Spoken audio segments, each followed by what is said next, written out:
Well, Coco, you just keep an eye out for trouble.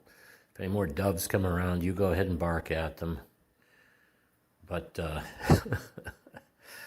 I'm going to make us dinner. Okay. We just got back from a pretty nice hike, and on the way down the mountain, I was thinking about dinner the whole time, and the thing that I thought was Norcia sausage. So I'm making it a little bit different every time because, that's how you learn. I had this at a friend's house, an Umbrian friend I made after being here. Oh, maybe I was here 6 months, and started to accumulate some friends by then, and started getting invited over to places for dinner. And this Norcia sausage was spectacular. The sausage itself, it's mild. You could probably substitute some other sausage, but I don't know if it's probably still going to be pretty good. But so there you have that. It's probably still going to be good. So just go with a mild sausage. It's not hot, and and not sweet, not too sweet like the U.S. breakfast sausages. I don't think those would be very good. Like a whole hog sausage, perhaps.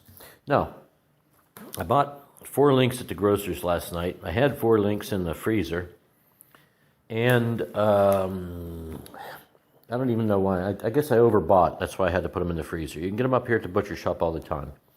But I'm going to make a double batch because I'm hungry, and I want to have this all week, all next week. Today's Sunday, so I'm going to make maybe a double batch of pasta. It's 500 grams here. Maybe I'll make a whole kilo of pasta to go with the sauce, or the sauce, the Norcia sauce. I've got 2 onions left as of today. Got to get over to the store, and this one's starting to sprout, so I'm going to cut out that green. My shallots. This is not part of the classic Norcia recipe. The classic Norcia recipe are these things here: the sausage, the onion, and this panna di cucina, which is a really Italian thing. It's like I don't know, it's like it's not even a super heavy cream. It's got oil in it, and milk. It's what they use around here. You could substitute heavy cream for what I'm going to do with this. You'll see. In any case, something I like to do. Oh, the garlic. Sorry, the garlic goes over here with the essentials: the onion, the garlic, the sausage, the panna cucina. This is all you need to make the sauce for the pasta. The penne pasta is the classic, but suit yourself. I like to throw in a couple shallots just because I don't know why. And again, the shallots are starting to sprout. It's spring here. Today is March 24th, 2024. And so when I cut these guys up, I'm going to cut out the green parts because they're bitter. And here's the garlic I'm going to put in here quite a bit. And okay, so how do you measure garlic? 1 clove of garlic. Is it like a clove like this? When a recipe calls, I'm sorry for poking fun, but it's not very quantitative. If a recipe says 1 clove of garlic, this one or this one? Oh, which one are we going to go with here? Well, I like garlic. I'm going to go with this one. And I guess these are medium garlic cloves. Anyway, all this is going in with, my onion group here, and my yummy, fatty sausage group, and the creamy group. And I'm going to also throw in a little green group because I've got these peas in the freezer, and I don't know how long they've been in there. They'll be fine.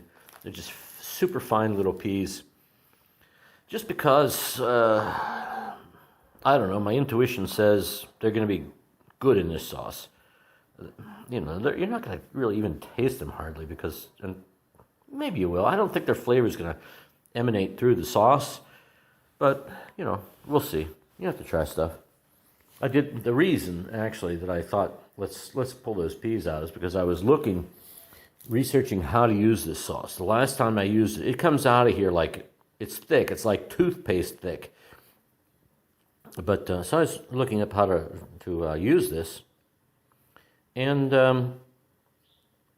it's the dish that the person demonstrated. One of the dishes was ham.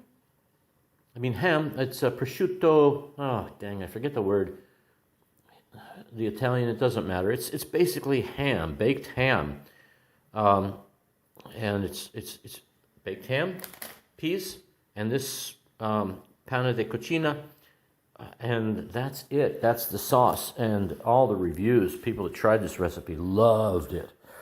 So that's why I thought, okay, let's put the peas in there. It's like a norcia with a little bit of extended onion group here, and the peas, and it's really nice to be able to cook something and you know it's going to be good. So if you start out with the right sausage, you're in good shape. Oh, one other little modification here. This frozen sausage, it's frozen. It's frozen solid. So I've already got my pasta water boiled here, okay? Because this comes together so quickly that you might as well just start boiling your pasta water before you do anything else. But I'm going to use it here in a double duty way. I'm going to use it first to defrost this sausage. And as that happens, that sausage is going to release some fats into the water, into the cooking water. And when I put my pasta in there, cook my pasta in this water, it's going to absorb those fats. So that's something kind of above and beyond the average norcia, pasta alla norcia, which is fantastic. It is a fantastic pasta. So we're just going to let that sit there, I don't know, a couple minutes while I get back here and chop up my onions and shallots and my garlic, get that all ready. And then that's all going to go into the pan here, the padella, with some nice oil. Not this oil. This oil is too good. This stuff came from a good friend. He's got 150 olive trees, and oh my God, it's good.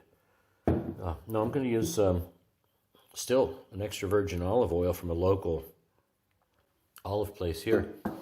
What are they called? The Fratoia or something. I can't remember.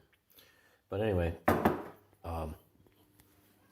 this sausage will be gently cooked in some olive oil, along with these three things raw. They're not going to be pre-cooked in olive oil, because I've done this a couple of times now.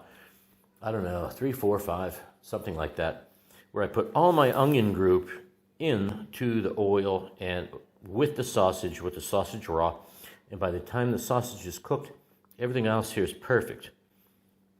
And I don't know why the world hasn't picked up on this, but if you put your garlic in first, especially if it's minced into tiny pieces, and or shallots or onions or whatever, if you cook them first, then you later put in the sausage. By the time the sausage is done, this stuff has been in there just too long. It's getting brown and even beyond brown, like dark brown, and that's not good. Yeah, it's not good. So I've adopted this technique where the sausage, the onions chopped, everything, the onion group all chopped up nice, goes in the pan at the same time, and then when the sausage is ready, it just turns out that the onion group seems just right. So I'm sticking with that for a while. Seems to work. Okay, and apologies to Saro, a good friend here in Umbria. It says make my videos shorter, but nah, ain't gonna happen, buddy. And that's fine because he doesn't speak English anyway. He uses a translator like I do. We're both learning. Now here we go. So this is on the onion phase. You see how that sprouted? I've been sort of picked up on the fact that those sprouts are not good. Now this one had not sprouted yet, but you see that green center. So that green center, I'm going to remove. I learned this sort of from the garlic. I don't know.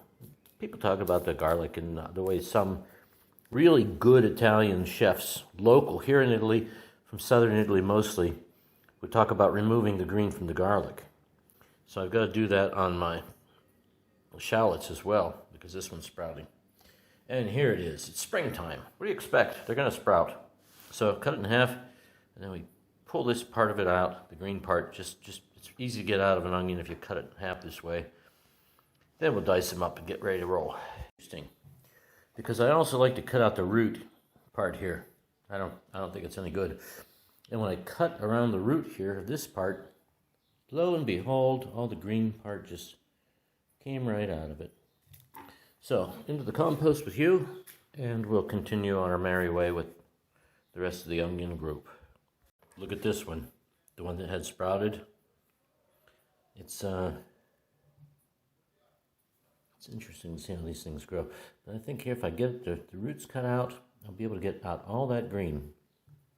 So, and it's probably not a coincidence that the root part of it corresponds with, you know, the sprout that will come up out of the ground. My guess is that, oh, never mind. That's not what this is about. This is about making this Norcia sauce. Okay, I'm wrestling my way through the onion group. And the scallions have, not scallions, what are they called? Damn it, brain fart. Okay, I have this dyslexia. I keep wanting to call shallots scallions. Anyway, I wrestled through this one, and shallots grow in a funny way. There's like two parts to a shallot, right? Like this. You see that little green thing in the middle? That's the part we want to get rid of. So you've got to peel the shallot first, and then split it apart. You know, if you're going to slice it in half in such a symmetry that you'll be able to get at that green part and get it out efficiently without wasting a lot of the shallot. So there's that. And so what I did here was lay the shallot out. You know, like I said, it grows in two pieces that grow together. Very interesting way it happens. And I laid it down on its flat side, and this one, I just cut it right down the middle, and it exposed the green center there, this part, which I want to peel out of there. Now this guy I just cut, and yeah, it came out pretty good there. I mean, these pieces on the outside, actually that might be a good way to do this, is to peel away all the outside layers, and that's what you're going to chop up and use. And these inside green bits that are sprouting, who knows? I mean, I'm going on the way they treat garlic. Certain cooks, certain chefs treat garlic. That's why I'm prejudiced against the green part here. But I'm going to go with their recommendations and get rid of it. Okay, now I've got everything prepared, peeled, and the green parts cut out, ready to dice up.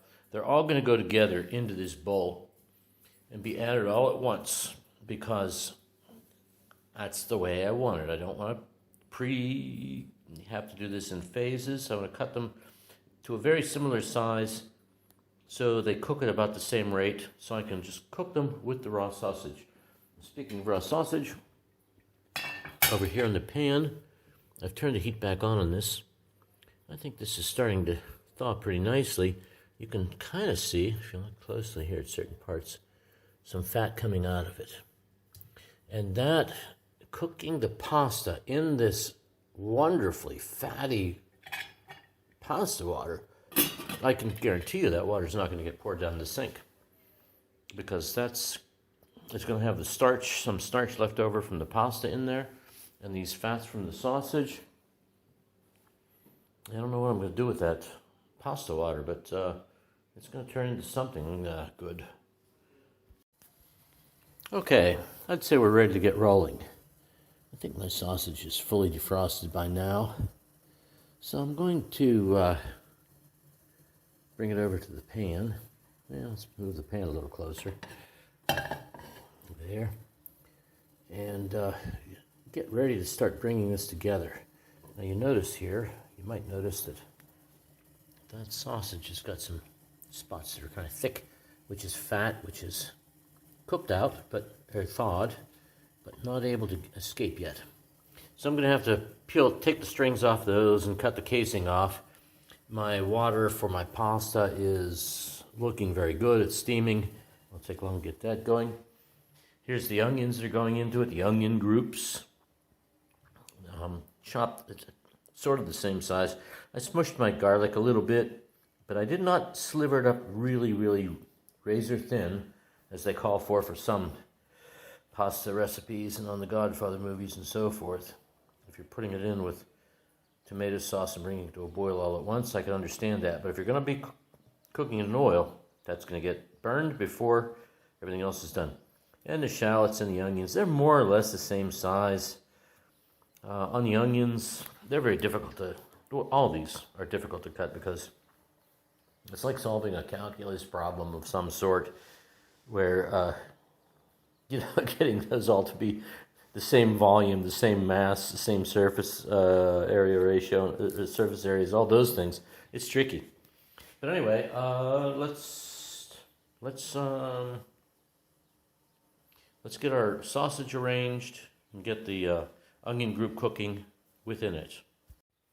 Okay, note to self, never freeze sausage. Never freeze sausage because, when I thawed it in this fashion or any fashion, the skin, the casing sticks to the sausage a little bit too much. Now, this is going to be easily salvageable. And if you look at, there is this nice sausage fat at the bottom of the pan, which is essential. So everything's going to come out fine, but you end up with these little casing bits, which are actually going to enhance Coco's dinner tonight. You hear that, Coco? Huh? She's out there watching for doves. Watch for those evil doves. Coco. Coco. Hey, Coco. What? No, your dinner's not ready yet. Okay, go back. Go back on duty. It's fine. Sweetie. Okay, so I'm going to fire this up. Fire up the flame under this. And part of the oil I'm going to be using today is this leftover oil. I had a little bit of extra. I poured off some roasted peppers or some garlic infused into that oil. It's not going to hurt this dish at all, but I don't know. That's just a circumstance. Just a circumstance. And so we did leave a little bit of the sausage fat in the pasta water. Gonna go with that. And let's fire up the flame here and get it all cooking. Okay, this is the way, more or less, I like to arrange this. And I'm going to put this special oil, which has got a lot of roasted red pepper flavor in it, and it's not, and this is not the classic Norcia sausage. I'm fooling with it, to be sure. And anyway, that oil has some garlic and, I can smell the roasted red peppers in it. It spent the night in the refrigerator. So just to do something with this oil, I don't want to put it back in the fridge again.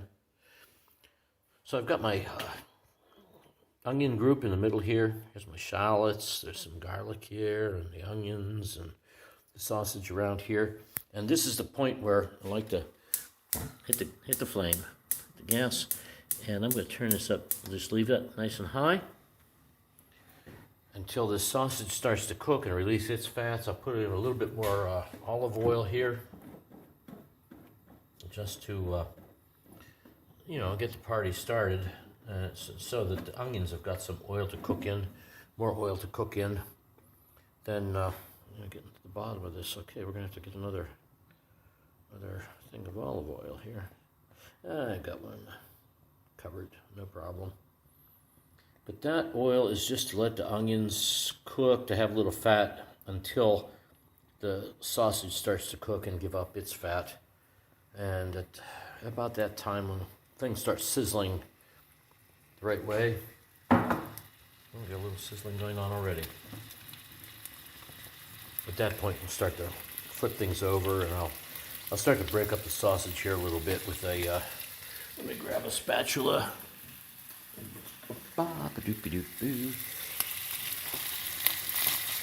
Sort of, break this sausage up.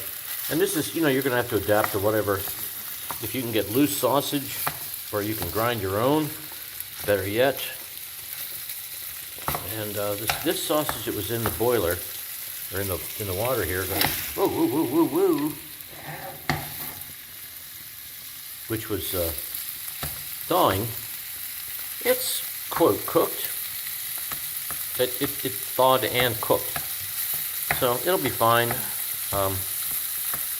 We didn't lose the fat out of it. Might be a little crispier than we want. But yeah, this is all just going to end up getting treated like this. Just sort of chop things together, let it fry, give it a flip once in a while, just to keep things rolling. Go like so. Keep it moving there. And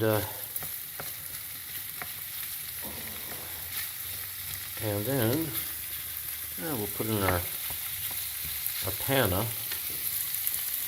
di cucina,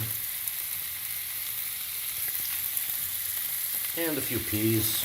Why not? I'll put some. I should put the peas in right now because they can cook with everything else here and absorb the taste of all these nice onions. The onions and the sausage fat are a magical thing. I mean, this might seem like a pan full of onions to some people, but it's not. It's a pan full of onions with sausage. Makes all the difference. This will start to smell unbelievably good in no time at all. And when it gets in with the sauce, the pasta, it's fantastic. Okay, so I put in my peas, and you can see some of them have got a little bit of freezer burn. I could care less. This water is going to steam away in no time. And then the peas will start to absorb the tastes from the onions and the garlic and, the sausage. It looks like a big bunch of sauce. Sauce? Yeah, you call that a sauce? That's it. We put the panna di cucina in here, which gives it a little bit of a, a creamy sort of a texture. It's not your classic sauce like you think of, especially if people, all they've had their life is, canned tomato sauce or something like that, or jarred tomato sauce. But it's a thing to put on pasta, which makes it a sauce. Let's get these raw bits down in here and get them cooking. Put them down in the bottom of the pan. Meanwhile, the peas are frying in that sausage fat, and the whole thing's getting good. So really what I'm looking for here is, in a couple minutes, the sausage will be done and the onions will be clear. And when that happens, we're ready to go ahead and put in the panna di cucina. Meanwhile, I'm going to shut off the video here and get back to getting this sausage chopped up in little pieces. Oh yeah, the onions are starting to clear, and it's got that sausage and onion smell that's very good. So let's just keep that whole thing cooking here. I'm going to put a lid on it just to let the steam help. Okay, we're coming along very nicely here, and the onions are not quite clear, but they're getting there. And I think I'm going to put in a little bit more Evo, just a little bit generous. This came from Tuscany, from some friends, and it's look, it's a generic can that you buy at the hardware store. This one came from a local, trattoria, and it's a very good olive oil. But this stuff from Tuscany is, I mean, it came from friends. This is stuff that never makes it onto the market. So, whatever. That's I shouldn't even be frying with it. It should be just drank right out of the can they're poured onto a salad or whatever, cold, because it's a really good oil. The stuff that we get here is, I'm lucky. I'm so lucky to be able to get this these kinds of ingredients. But we're cooking along pretty well here, and the onions are continuing to clear. The sausage is getting cooked. Some of it's getting a little bit browned even. But this is far enough along here that I think I'm going to put in the pasta, which takes 10 minutes. So let's fire it back up. Okay. And when that's boiling, we'll put the pasta in, and I'm going to make this a pasta light, sauce rich. That's a lot of sauce, or sauce, quote, sauce, unquote, for only 500 grams of pasta. So it's going to make enough to feed probably like 6-8 people, which means I'm going to have some leftovers, which I'm happy with that. Okay, this one's for a buddy of mine. Francesco, when I was up on the mountain hiking and getting hungry, and he is showing images of his sauce, his pasta cooking. Look at this. Eat your heart out, brother. This is going to be good. Don't worry. You'll come once I get this really perfected. You'll be down here for dinner. It looked like a piece jumped out of the pan, but it didn't. I love these rounded pans. Fantastic for doing exactly this, just for turning things over so well. I mean, they just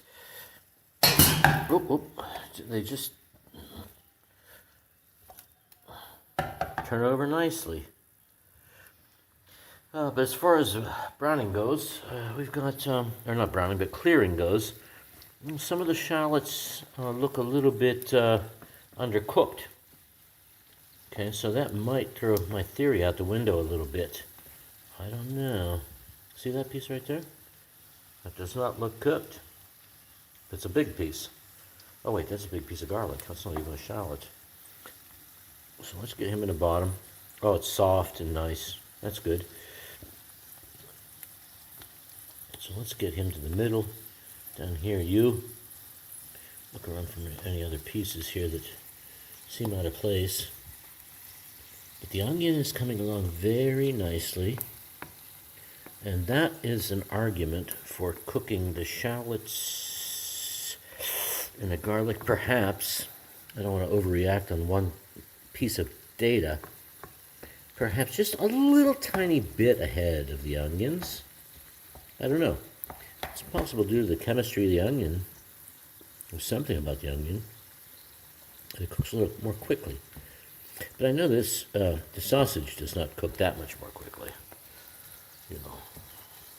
So I'm still sticking with this to basically throw it in all together, try to get pieces cut to a similar size. And that way, we've eliminated one variable, the size of the piece.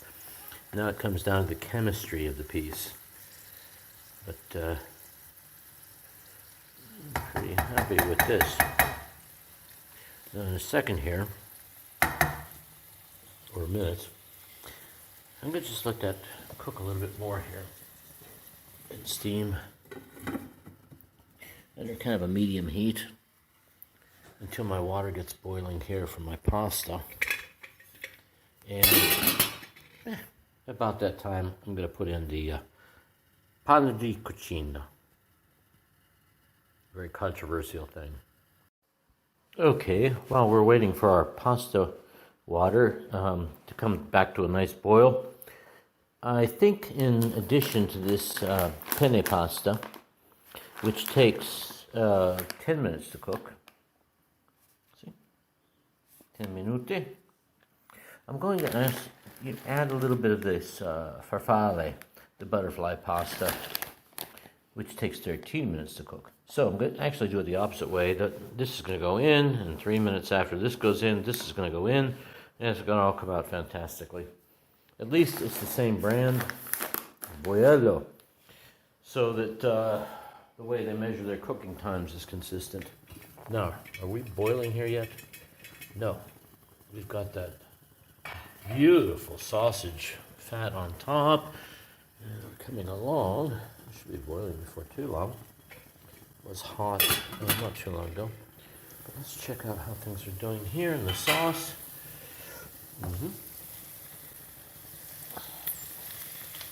We've got some browning going on. Okay, so let's get things turned under here. So the two fats involved here are the sausage fats and the extra virgin olive oil. And I can see my onions are still a little bit white, so that's fine. I think by the time that pasta water is boiling and I can start my pasta, which is going to take 13 minutes total, this should be looking pretty good. So as soon as everything's cleared there, only then will I add in my pane di cucina. And my belief is that there's some chemistry thing going on here, which I haven't looked up and I don't understand, but I think that the milks and the fats are highly compatible with each other.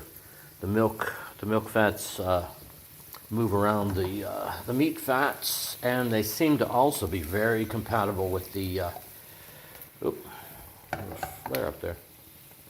Seem to also be very compatible with the mushrooms, fungi. Okay, let's just put the lid back on. And how good is that looking? Oh, come on. Alrighty then. So, my pasta water, enhanced pasta water, is boiling. And things seem to be looking pretty good here. Okay, yeah. My sauce, my, air quotes, sauce. Yeah, the onions are getting pretty clear. I could probably turn down the heat on the pasta water and let that wait a little bit. There we go. And let these onions clear a little bit more. But I think the way things are converging here, it's going to be okay. So, let's first start by adding this butterfly pasta, which takes 13 minutes to cook. And give it 3 minutes before we start adding the proper pasta for a Norcia dish, which I've modified quite a bit. So in 3 minutes, I'm going to add this pasta to that water, and magically at the end of 10 minutes, which is the cooking time of this pasta, we will have a perfectly al dente pasta to mix with our sauce. Okay, my 3-minute timer went off, and I'm adding to that farfalle butterfly pasta 500 grams. Oh, I don't have enough water in there, I don't think. It might be okay, who knows. 500 grams of the penne pasta. So we're just going to let this come back to a boil and set a timer now for 10 more minutes. In which time, yeah, things are looking very good here. Oh, yes, look at this. Okay, it's a little browned, which is not a bad thing, but the onions are clear. I'm sure the peas are cooked, absolutely. And, yeah, this is ready to go. So I'm going to wait until about 5 minutes, until after this has started to boil again. And the reason I say there's not enough water here is because when you had 500 grams of pasta, which is a lot of pasta, that's a good pound, it cools the water back down. But it's steaming, so that's a good sign. And then all that pasta is going to go into this pan. I'm not certain they're going to fit, because this is 2 dinners in one. And because I know this is very good reheated, this dish, I didn't mind making a double batch of it. Yeah, I wish these burner covers were bigger, because the pans want to slip off.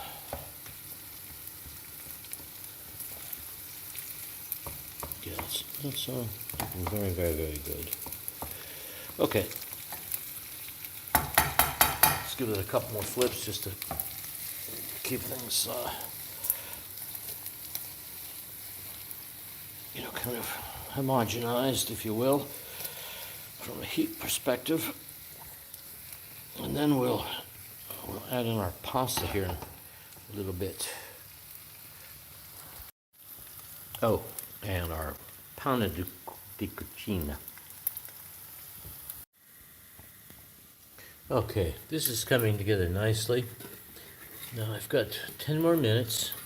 It's just started to reboil. And I know I'm going to need at least that 10 minutes until this pasta starts to get to the texture that I like, which is just a little bit more than al dente. Al dente is good if you're going to refry, if you're seriously going to recook the pasta. But this pasta is not going to get recooked too much in here. So, let's cover that up, we'll let it go. And in a few minutes, we'll add the panna di cucina to the sauce here. And sauce. How do you call this sauce? It's not sauce, it's not tomato, it's not liquidy at all. It's a bunch of wonderful sausage, onions, peas, garlic, shallots, and onions. Did I start and end with onions? I might have, but it doesn't matter. That is going to be a wonderful thing to put pasta with. And I don't even know what to call this. It's not really a pasta in a way. Maybe it will look like a pasta at the end. Just because it includes pasta doesn't mean it is pasta, does it? Because when you put in this kind of nutrition into the pasta, I don't know. Okay, we're getting angry here. Let's take the lid off. Boiling nicely. Our timer's running. So we've got our farfalle, which is this one here. And they take 13 minutes to cook. Come on, you little booger. This one here. Come on there. I don't even know why I'm trying to fish you out of here. That's the farfalle, the butterfly. And then the penne pasta, which shouldn't be difficult to grab. The penne pasta. So all that should be done at about the same time.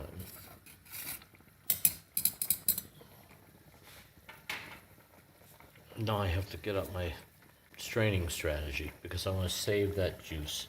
The pasta water here contains a significant amount of fat from the sausage,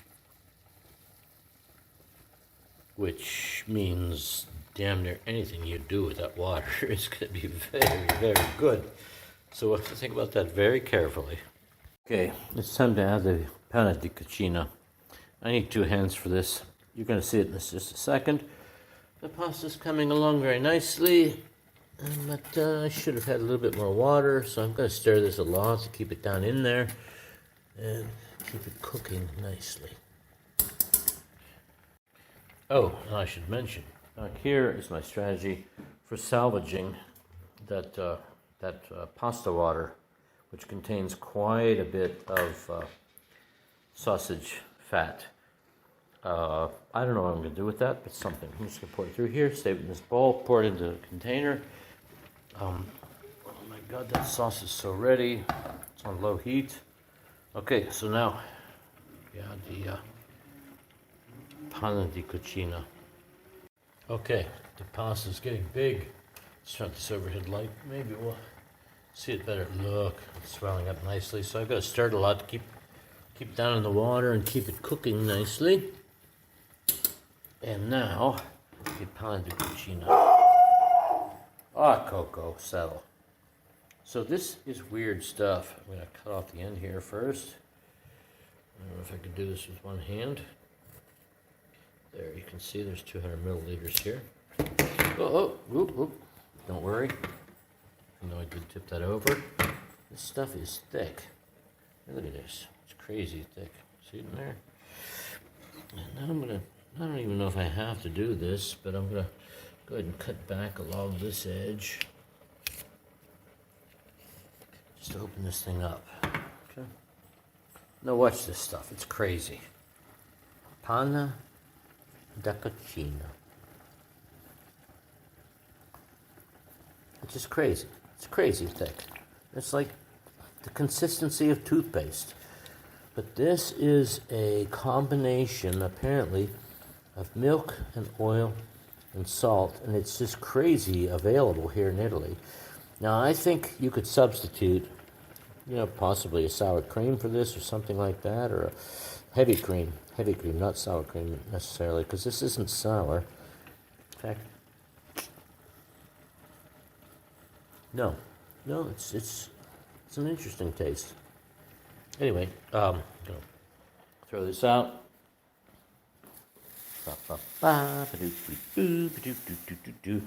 Wash my hand off. Why am I filming this? Film. What an ancient concept, the idea of film. So now, the panna di cucina, it's mixed with this sauce, and it will absorb. I think that's its redeeming quality. It seems to be chemically and compatible with, and in terms of solubility, very compatible with a lot of fats. The fats of the sausage, the oils of the onion. There's olive oil in it, so it has to have some compatibility with olive oil. I don't know. And that is the sauce. That is the sauce. Now, this is not a classic Norcia sauce. I've added the peas. I've done different things. You can go back through if you want to and see what I've done here. But the Norcia sauce, and I think this is the thing I really like about this sauce, is it is absolutely fantastically versatile. You could do a lot of things with it. The pasta really looks done. I wonder if my timer's kind of a little bit off here. Let's see if the pasta's done.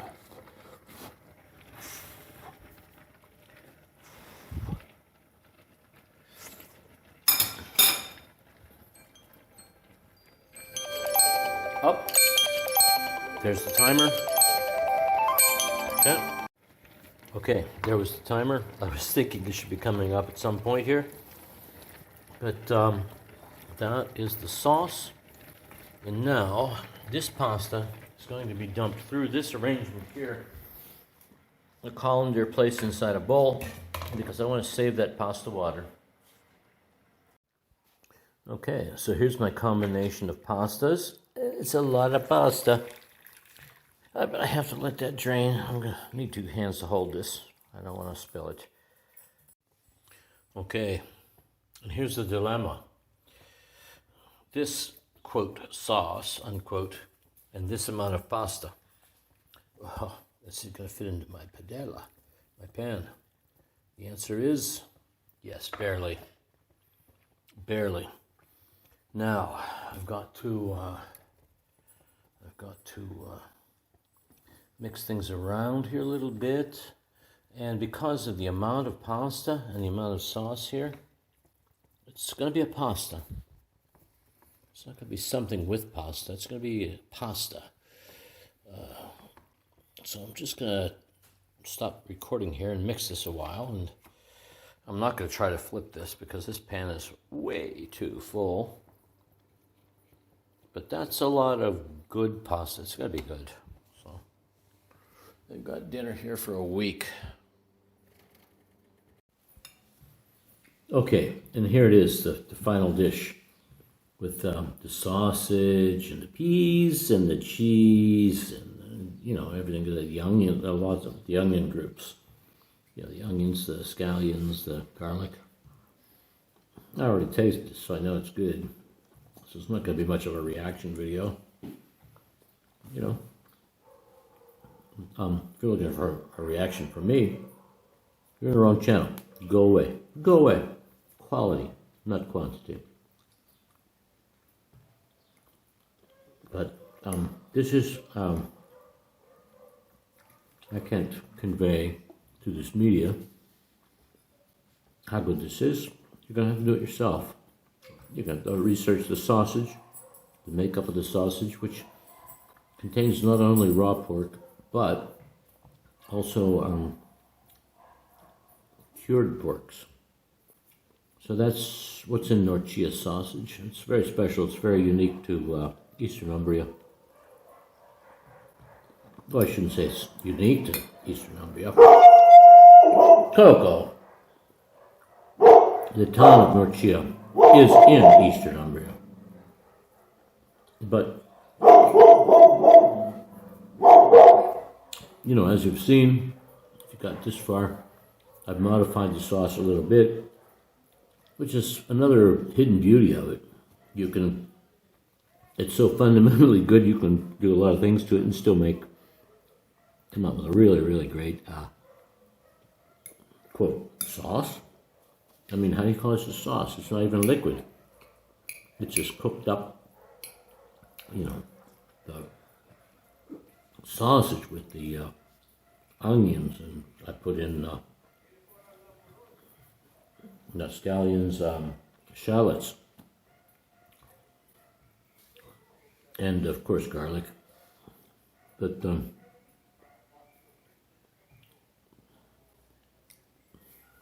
okay, enough. I'm gonna finish eating. Take care. Bon appetit. Okay, P.S. I do want to show you what this looks like a little bit. You know, the sausage here with the pane alla cucina, it gives it a little bit of creaminess or something. It makes it more like a sauce than, but it lets the flavors go around. And even throwing in the peas. There, I got one in this bite. Oh, here's a pea. There's a single pea. I can isolate that pea almost. There's a pea with some onion. And the onion in here is fantastic.